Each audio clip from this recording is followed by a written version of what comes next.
Parmi les livres de Jean Beaunoyer, journaliste et auteur, on retrouve The Making of Céline Dion, qu'il a écrit conjointement avec Jean Beaune. Jean Beaunoyer, bonjour. Bonjour. Alors, c'est The Making of Céline Dion, donc la façon dont on fabrique une star? Oui, c'est quand même c'est l'histoire, c'est quand même l'histoire d'un artisan. Comment René a réussi à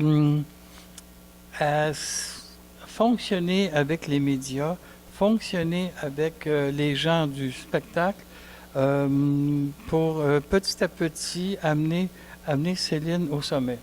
Il a utilisé tous les moyens. Il était rusé très aussi. rusé, oui. Mais je pense qu'il avait appris beaucoup de son expérience malheureuse avec Ginette Renault, parce que à l'origine, c'est Ginette Renault qui devait faire la carrière internationale de Céline. On en a, même Ginette elle-même l'a admis par la suite. Oui. Elle dit, j'aurais pu faire cette carrière-là, mais j'avais trop d'attaches ici. Oui. Puis, Et là aussi, il a pris avec Guy Cloutier à l'époque où le jeune René Simard chantait L'Oiseau. Oui, il y a ça aussi. Parce que là aussi, il a rencontré des grands du showbiz et puis il a fait quelques erreurs. Oui, oui. Alors, mais là, c'est une autre paire de manches. Là, il y a Céline, il y a un diamant brut. Oui. Il sait qu'il ne faut pas faire d'erreur. C'est ça. Et il prend tous les moyens pour arriver au succès. Exactement.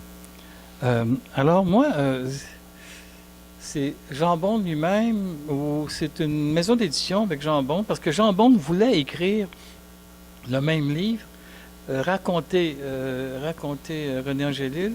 Et moi, il y a quelqu'un qui m'avait demandé la même commande. Alors, il est arrivé un jour où on a voulu réunir nos forces pour raconter René Angélil. Et puis, ce qui m'a valu de nombreuses rencontres avec Jean Beaune.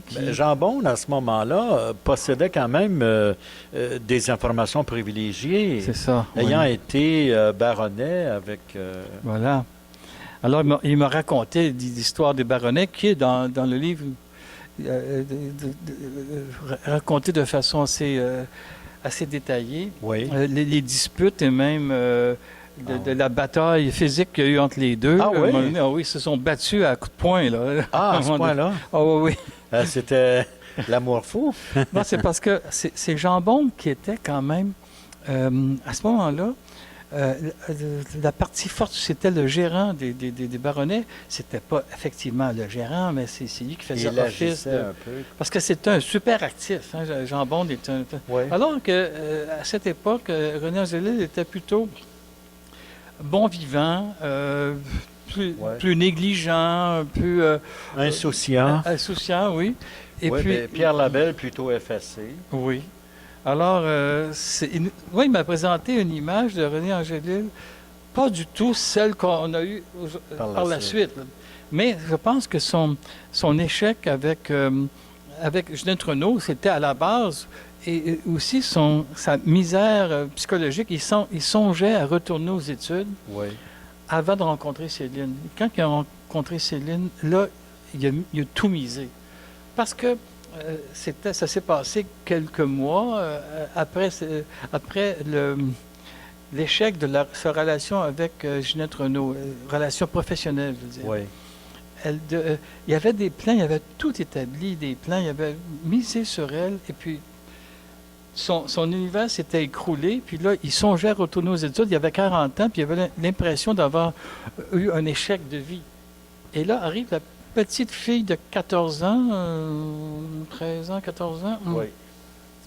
Et puis là, il découvre une voix exceptionnelle. Lui, il sent qu'il y a quelque chose à faire. C'est à Longueuil que ça se passe, et là, ils enregistrent. Et puis... ça a fonctionné. Dès le premier album, ça a fonctionné tout de suite. Là. Et puis lui, il a tout de suite pensé à l'Europe. Puis Drucker a presque découvert Céline. Elle était très jeune. Il lui a fait faire les centres d'achat aussi au début. Oui. Pour qu'elle ait l'expérience du public qui l'amenait dans des centres d'achat. Oui. Elle devait chanter pour le monde là-bas. Oui. Et Elle apprenait à signer des autographes. Ouais. On l'avait vu chez Michel Jasmin. Donc, Ouais. ici, il y a comme un culte de la vedette aussi. Si Ouais. on l'a vu à la télévision, elle devient une star. Oui. Alors, à ce moment-là, elle attire le monde. Oui, oui. C'est un petit peu ça, la gamique. C'est ça. Parce qu'au départ, il avait dit à Michel Jasmin, Mm. si tu veux, je comprends que tu ne l'as jamais entendu, mais si tu veux le faire passer, j'apprécierais. Oui, le début ici, Il c'était fallait Michel que ce Jasmin. soit le first step, Oui. soit quelque part à la télé. Et Ouais. Jasmin était bien placé pour ça. Oui. Parce qu'il faut se souvenir que très, très peu de temps après, là, je retourne dans mes souvenirs, là, il y avait l'histoire du pape. Là. Elle avait 14, Oui. 15 ans. Oui. Elle avait 14 ans. 14 ans, hein, c'est ça. Oui. Tantôt, là, je me trompe, c'était beaucoup moins que 14 ans. Elle avait 12, 13. Ça s'est passé dans les 2 premières années de sa carrière. Elle chantait devant Oui. 50, 60, 80 000 personnes. Je sais pas, non, j'exagère. Stade olympique, c'est quoi? C'est 40, Oui. 50 000. C'était plein, puis le pape était là. Et elle chantait avec la fameuse chantait colombe. la colombe. Elle chantait la colombe. Oui. Alors là, elle a fait la photo de l'almanach du peuple Ouais. avec Mhm. la page couverture Mhm. à côté du pape. Ouais. Alors, qu'est-ce qui s'est passé quand elle est allée chez Drucker? René a amené l'almanach du peuple, Ouais. l'équivalent du Quid en France, C'est ça. et il a dit, regardez qui est à côté du pape. Mhm. Céline, grande vedette au Québec. Ouais. Et la voici qui va chanter pour nous. Il a été un excellent vendeur, ça. Mais c'est quelqu'un, moi, que j'ai connu un peu plus tard, avant qu'elle enregistre en anglais.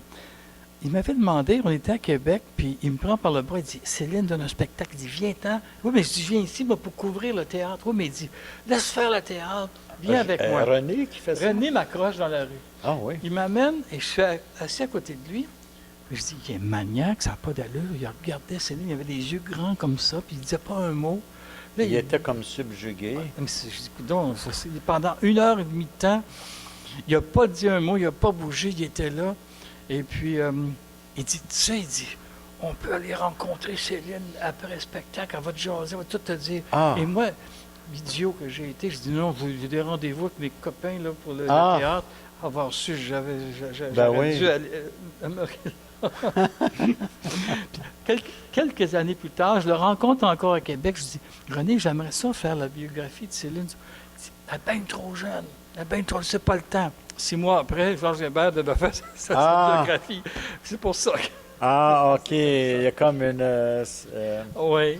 OK, je comprends. Il y a ça. Mais René, avec les journalistes qu'il visait, là, Ouais. c'était le meilleur vendeur de Céline. Il était très bon avec les gens. Ouais.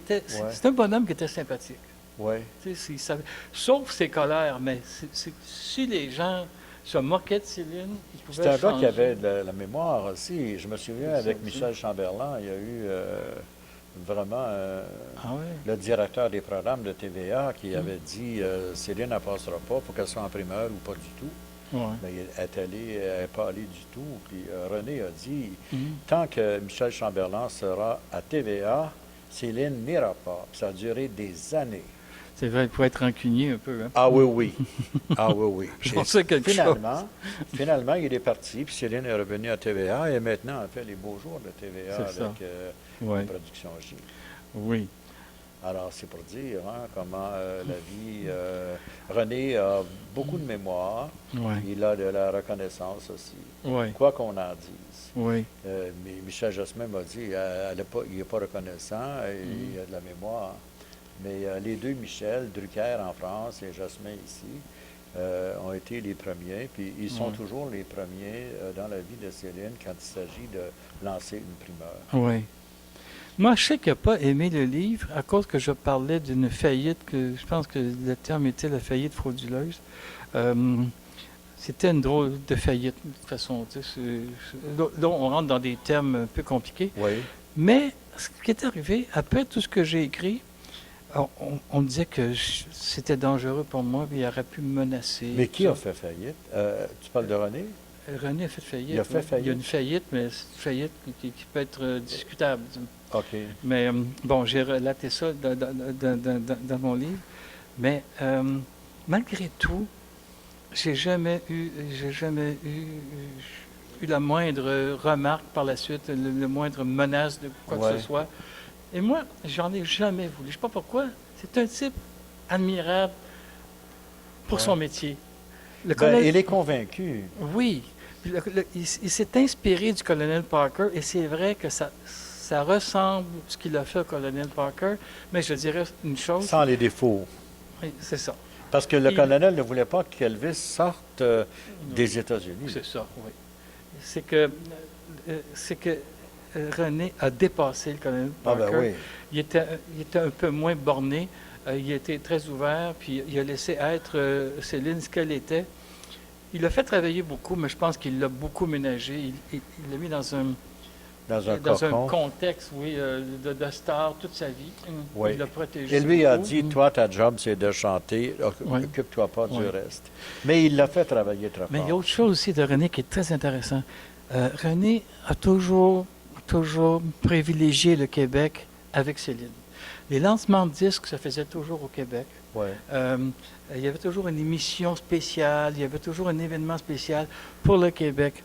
Moi, il m'avait dit, une fois que je l'avais rencontré, j'avais dit que Diane Dufresne perdait beaucoup de popularité au Québec parce qu'elle travaillait en France et ne s'occupait pas du Québec. Il dit, moi, c'est une erreur que je ne ferai jamais.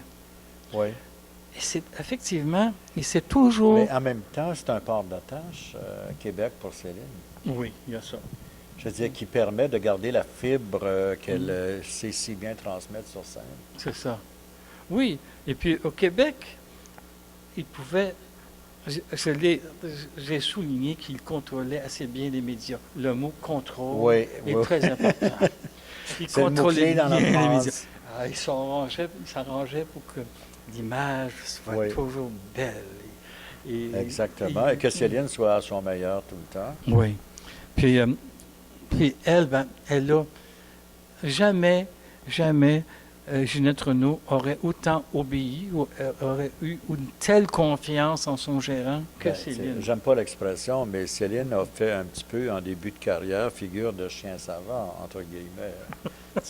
Parce que je déteste l'expression, mais elle obéissait au doigt et à l'œil. C'est ça, oui. Et il a fait d'elle. Et quand on lui a posé la question des années plus tard, est-ce que vous referiez tout ce qu'elle a dit? Je pense que non.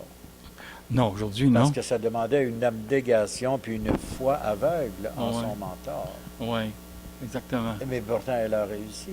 Ça l'a amené au succès. Exactement. Mais est-ce que tout cela en vaut la peine une fois qu'on est mère de famille de 3 enfants, qu'on voit qu'il peut y avoir d'autres valeurs que celles du succès international? Et voilà la grande question. C'est drôle, c'est une question... Comme là... Parce qu'elle l'a dit elle-même, ce qui la satisfait le plus, c'est sa famille. Oui. Oui. Et puis, Las Vegas, c'est pas une très bonne ville pour élever des enfants. Je comprends pas, là. Et c'est pas toujours très salubre au niveau de l'environnement, au niveau de la pollution. Elle a besoin d'air conditionné, de machines tout le temps pour assainir l'air. C'est ça. Avec la voix, pour protéger la voix, c'est très difficile là-bas. Je sais pas. Mais il faut croire qu'il y a une espèce de complicité entre Las Vegas vit à cause d'elle. C'est à ce point-là. Oui. Lorsqu'elle n'est pas là, les chiffres d'affaires partout chutent. Là, elle va faire revenir Las Vegas. Bien, ça, c'est extraordinaire. Mais il faut faire attention. Parce qu'il y a des médias qui ont dit « Ah, Céline, la fée, la fameuse magicienne qui fait revivre Las Vegas. » Puis des titres de journaux locaux, c'était dithyrambique et la télé aussi. Et là, sa mère y a parlé.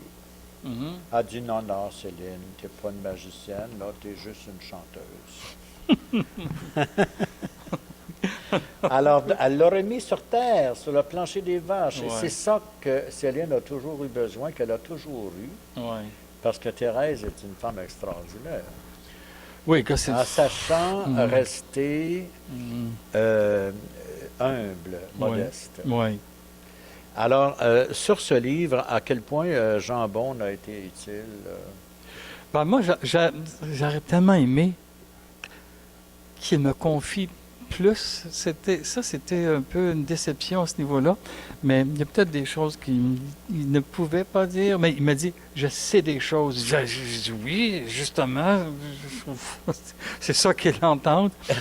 Mais il m'a pas dit. Est-ce que tout était disable, écrivable? Il y a ça aussi. Il y a ça aussi, mais Ouais. je ne sais pas ce qui arrive. En tout cas, c'est un livre qui est écrit en anglais, d'abord. Oui, non, ça, c'est une version anglaise. C'est la version anglaise. Il y a une version française. Il y a combien de versions de ce livre-là? Lui, il y en a 2. Parce que vos livres sur Céline, il y en a qui sont traduits jusqu'en japonais. Oui. Celui sur le premier livre sur Céline a été traduit en japonais, en italien, en chinois,